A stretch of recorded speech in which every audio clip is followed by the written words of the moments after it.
Welcome back guys. So Valve has ended the support for regional currencies in Argentina and Turkey. Both of these countries will now be relying on US dollar. This change came into effect on 28 November 2023. Just to be clear, regional pricing is still in effect in both countries.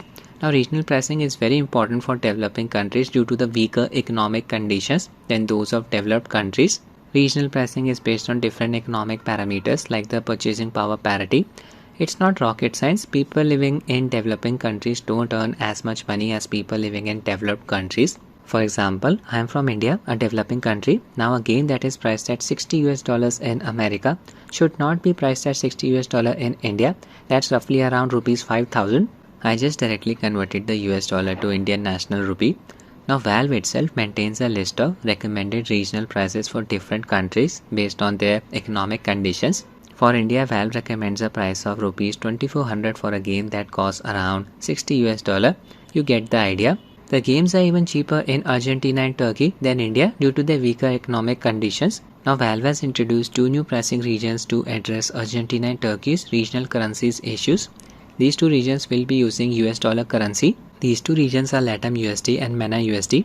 Argentina falls in the former category, while Turkey falls in the latter category.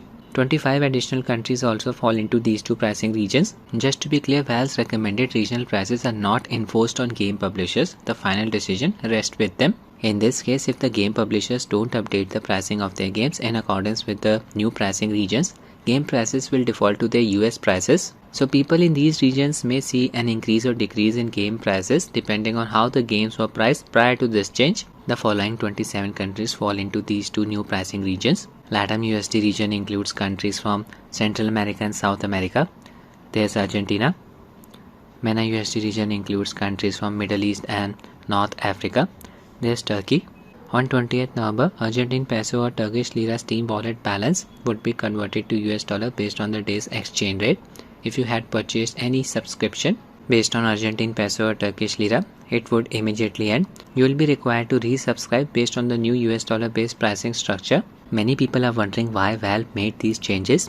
They have actually given a reasoning for it. Exchange rate volatility in Argentina and Turkey is one of the biggest reasons. The games were already priced quite low in both of these countries as compared to the other countries, especially the developing ones. The fluctuating currencies made it difficult for the game developers to maintain a stable price for their games. Now it's a well-known fact that a lot of people abuse regional pricing. People resorting to account hopping, foreigners creating a Turkey or Argentina-based Steam account just for the purpose of purchasing games at cheaper prices than their own country. On the internet, you must have seen people selling their Turkey-based Steam account loaded with games at cheap prices. This had become into an organized business. Unfortunately, due to this, the legit buyer is going to suffer now. A lot of game publishers have not updated the pricing of their games. Defaulting to the US-based prices has made the game prices very expensive in these regions. I hope the game publishers quickly update the prices in accordance with the new changes. Next up we have a freebie, Styx Shards of Darkness. You can grab the PC version of it for absolutely free from GOG's website, DRM free. I tested the game on my Steam Deck recently. Was getting around 60 FPS, did not consume a lot of battery. Stealth action game. Diablo 4 is free to play for the next 5 days on Steam Store. Event started on 21st November and will end on 28th November. Steam's autumn sale is live as well.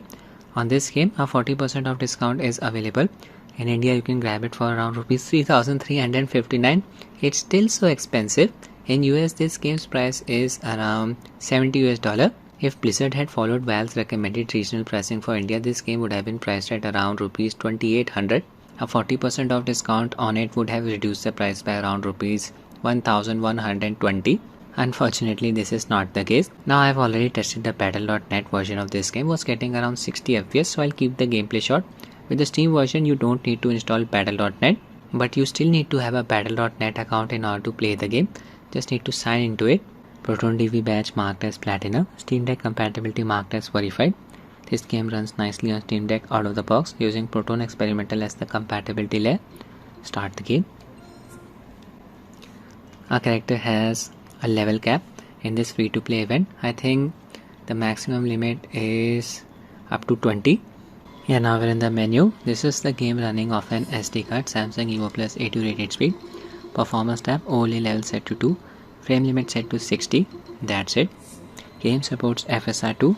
Show you the settings. Display settings. 800p resolution, VSync disabled, limit cutscene FPS disabled as well, FSR2 set to balance, medium preset. This game supports crossplay across different platforms like PC, PlayStation and Xbox. There you go, start the game. You have cross network play enabled and may encounter players on other platforms. Here we are getting 60 FPS. Adjust the exposure. Head to the marked location.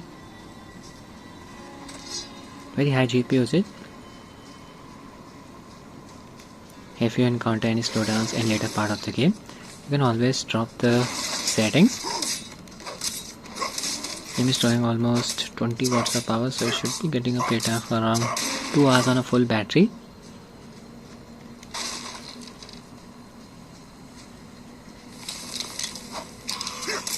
You can conserve the battery by capping the FPS at 40.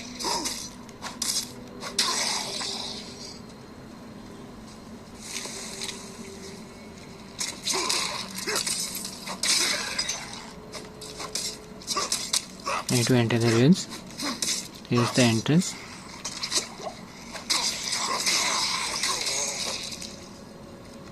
There you go.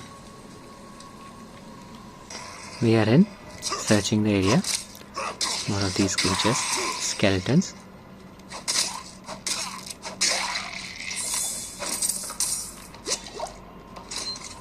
This is the minimap. Lot of non-playable characters are here, have to be careful. Explosion did not slow down the game.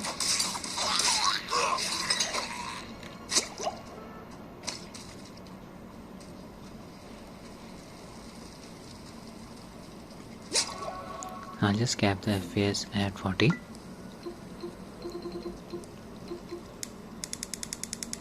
Observe the drop in power consumption.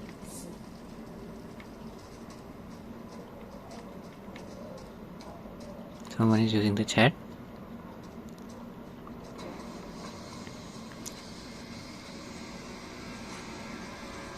Go this way. Ambush.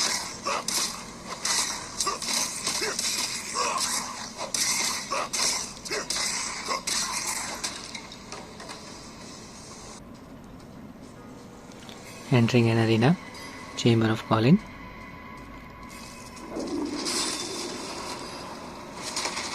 There's the bad guy. I need to evade its attacks. Abilities on a cooldown. Avoid the star.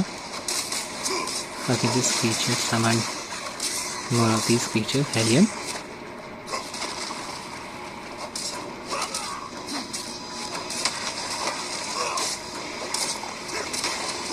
The weapon is not effective against this creature.